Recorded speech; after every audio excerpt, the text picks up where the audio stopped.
Meu nome é Isaltina, eu tenho 78 anos, sou médica pediatra aposentada, já tenho 54 anos de formada em medicina, faço no dia 3 de dezembro, 55 anos de formada. E eu trabalhei na época da maior epidemia de meningite meningocócica em São Paulo. Trabalhei em hospital de isolamento. Na época, meus filhos eram bem pequenos, não tinham tratamento útil, era só binotal que a gente usava, em alguns casos em doses altíssimas de antibiótico, conseguíamos salvar crianças, em outros casos, mesmo assim, era óbito. Não existia vacina. E eu trabalhei nesse hospital de isolamento, e eu chegava em casa, tinha que me esterilizar, botar balde de água com desinfetante, lavar toda a roupa, sapato, tomar banho, tomar todos os cuidados. Os beijos, os abraços, os carinhos, todos foram abolidos na minha casa.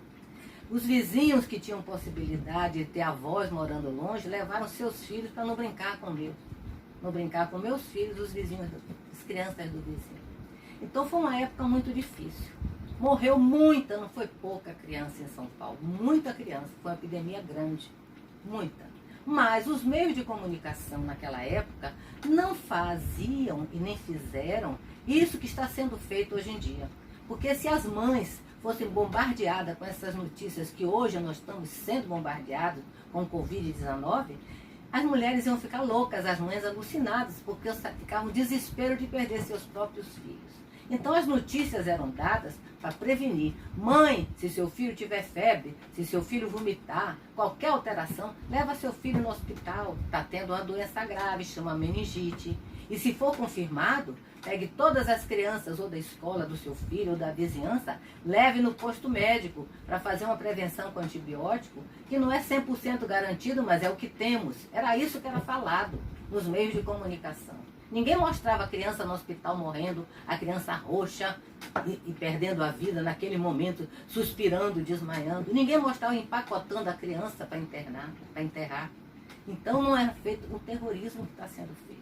Eu quero colocar o seguinte, nós estamos vivendo, posso dizer, uma época de guerra. Com meus 78 anos, nunca vivi uma época igual a essa. A época da meningite foi muito difícil, mas foi mais curta e eu era mais jovem.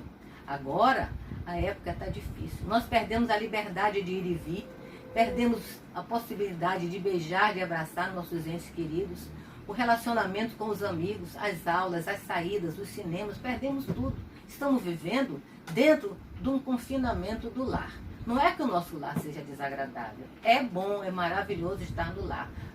A dificuldade é a proibição de você não poder fazer aquilo que você deseja. Isso já abate sua moral e mexe com a sua imunidade. Agora imagine as pessoas que estão sem ter o carinho das famílias, estão isoladas, estão com a sua imunidade ficando baixa, estão deprimidas até, tem muita gente entrando em depressão.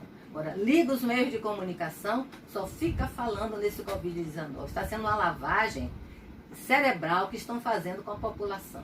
Aí mostra cadáver, cova rasa, dentro do hospital, o pessoal entubado, os médicos fazendo o procedimento. O cidadão comum não precisa ser agredido para ver essas coisas. O médico, a enfermeira, auxiliar de enfermagem, eles estudam e são preparados para aquilo. Embora emocionalmente eles sejam agredidos, mas o organismo deles está preparado para trabalhar naquilo. Agora a população em geral, para estar vendo a pessoa morrendo, a pessoa sendo enterrada, o pacote empurrando, dizendo que está sendo incinerado, que não tem lugar no cemitério para enterrar, que as covas rasas não são suficientes, que os próprios funcionários dentro dos hospitais estão sendo contaminados. Isso é um absurdo, isso é uma guerra de nervos que estão fazendo, uma lavagem cerebral negativa para a população. E o que eu quero colocar no final é o seguinte, que não é só que faz mal, porque a pessoa fica com a mente poluída e fica deprimida. Faz mal para a imunidade, porque você já está tolhido da sua liberdade, proibido de manifestações de carinho, de amor com seus amigos e seus familiares, proibido de ir e vir, e só recebe notícia negativa, a sua imunidade baixa. E toda doença, virótica ou não, que é contaminada, seja bacteriana ou virótica, tem muito a ver com a imunidade do hospedeiro, porque é uma luta entre o que agride, que é o vírus, e o que recebe a agressão, que é o hospedeiro, que é o ser humano. Por isso que as pessoas mais jovens não morrem e as mais velhas morrem porque a imunidade do mais velho é mais baixa. Por isso, quando ele tem uma hipertensão, uma diabetes, a imunidade dele está mais baixa e a doença ajuda e ele morre.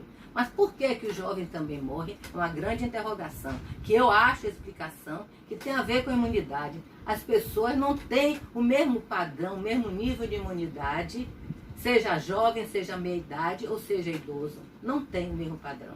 Então, a doença está matando, claro, porque o vírus é violento, porque a contaminação é rápida, porque está isso no mundo inteiro. Mas os meios de comunicação não estão ajudando com essas notícias todo dia bombardeando o coração da gente, a alma da gente. É isso que eu queria dizer. Não faz bem isso.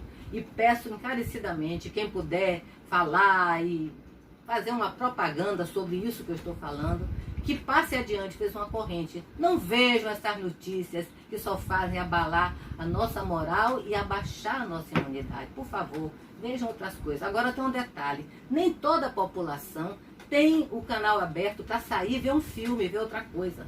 Tem que ver as televisões que nós temos no nosso país. Por favor, meios de comunicação do nosso Brasil, pense na nossa população, pense no brasileiro que está sofrendo muito. Obrigada.